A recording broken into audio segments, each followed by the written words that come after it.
Hey guys, I was watching Scientific Lee again and figured I'd show you how you could take his knowledge and translate it into ISWA, the magnetosphere tool. Basically, just start on the basics. Of course, you have the sun over here on this side, and energy through a magnet always travels in at the equator, at the inertial line, and out the back. You do have some energy going out the poles, the north and south, because of all the energy stored in here, electricity stored in here, because electromagnetics into matter creates electricity, so electricity here is where, and then through the matter again, we're back to electromagnetics.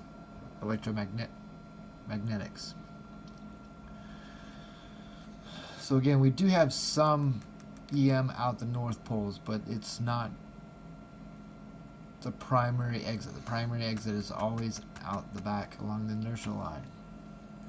Magnet energy in basically goes right back out the back side. Now how this translates to ISWA and that model, again, you got the sun over here, this is the earth.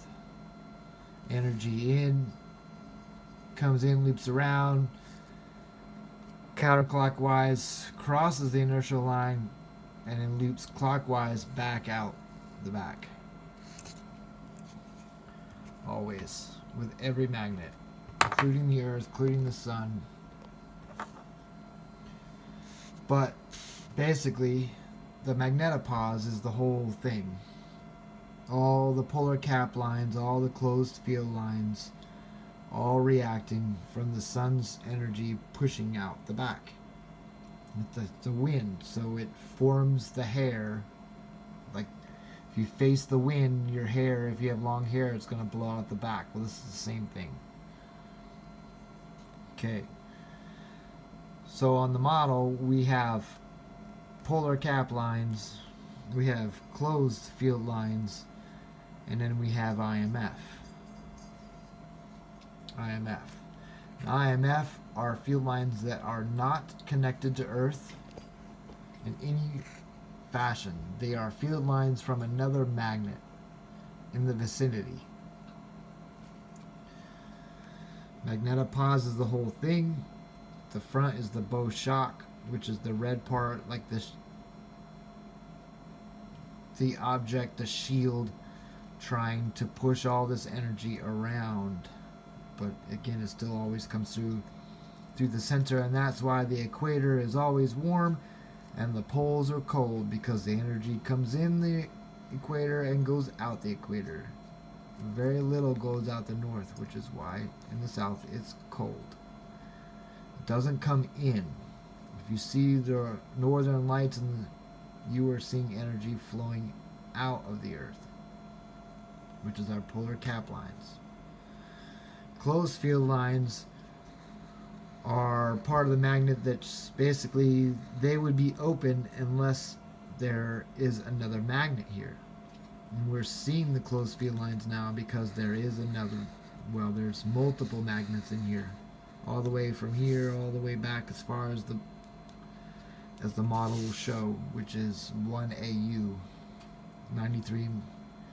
It's not 1 AU, it's RE. It's basically, you take 3,963 times 100, and that's the distance from the Earth back to the back of the model.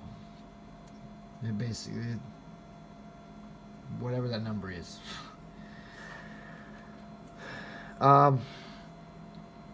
So, I'm just checking over this. So, what now on the tool? This is the same thing. IMF in blue, polar cap in black, closed in red. Polar cap is black, flowing back like hair in the wind, or nowadays wraps around the front a lot and becomes closed field lines. And your closed field lines are here. They're red. They're on the front too, because This is the bow shock. It's closed in front because this is technically another EM field, so the field lines are closed. Here, this is now closed because there's another magnet back here. There is one right here, right at -20. It's been sitting here for months. That's why it's basically like the tug of war between the two fields, like a positive and a negative. This is a magnetosphere from another object. It's polar cap lines, but it's the same thing. Cap lines are going out the back, but yet we have disturbance in here because there are magnets in here. IMF is showing it too. Now I didn't go over, but these are the blue lines are your IMF.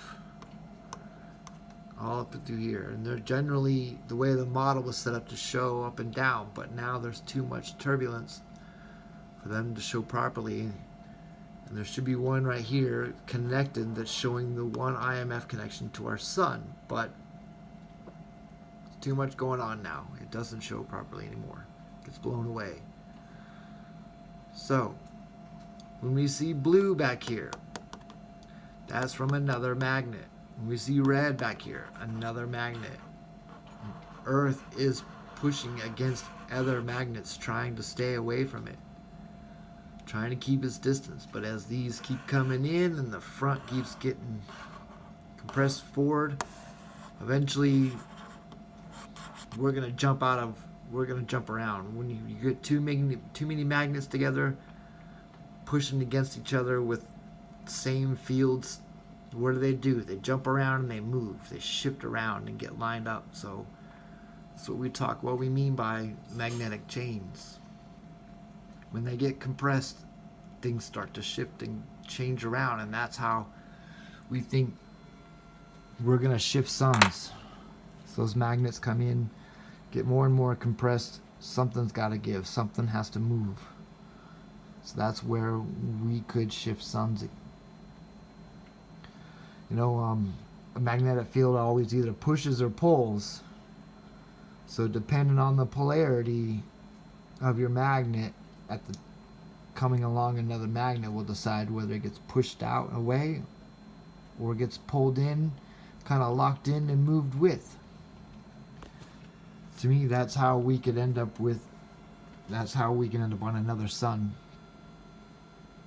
It just kind of depends our polarity at the time, whether we stay on yellow or we move on to red, Horus, or Ra, which is blue. So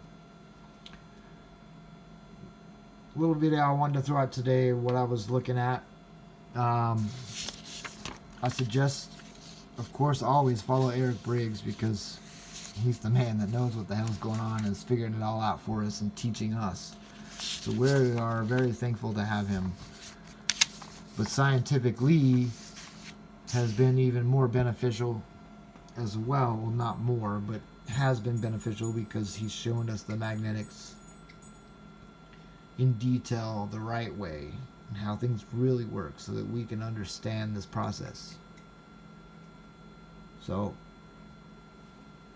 keep storing water, keep storing food, prepare your heart, because it's up to us. Laters.